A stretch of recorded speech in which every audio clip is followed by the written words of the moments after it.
We've seen this dozens of times before in the short life that Bitcoin has had. But first, the depressing thing for all of us, and frankly, it is just that. Let's just put this in context. 100 grand since 2011, when Bitcoin basically, over the last 5 years, you know, you got a three-bagger in Apple, 6 million, 2 in Tesla,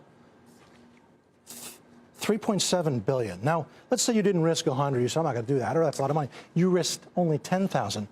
You'd have 370 million bucks in your pocket. How about if you risked 1,000? 3-4 million bucks. Nothing's like this. Yes, there are all the analogies to the South Sea bubble, to the tulips.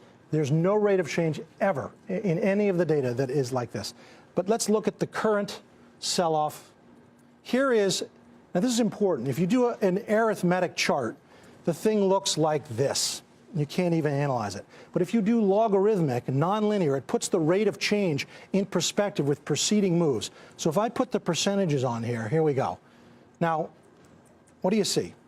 This is since inception. Down 31, down 38, down 93, down 39, down 25, down 70, down 67, 73.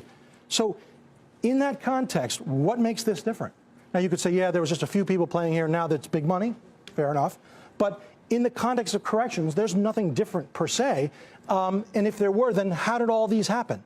I mean, this is just right in the percent. We have ones that are 93, 73, 67, 70, and this is only 33. So let's look at the here and now chart just to put this in context. This is over the past year. I mean, these are remarkably uniform.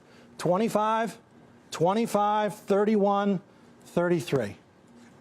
And if you were to draw a trend line, for what it's worth, today we checked back almost perfectly, and after being down a lot more, it did close well, and we sort of bounced off this top of the channel.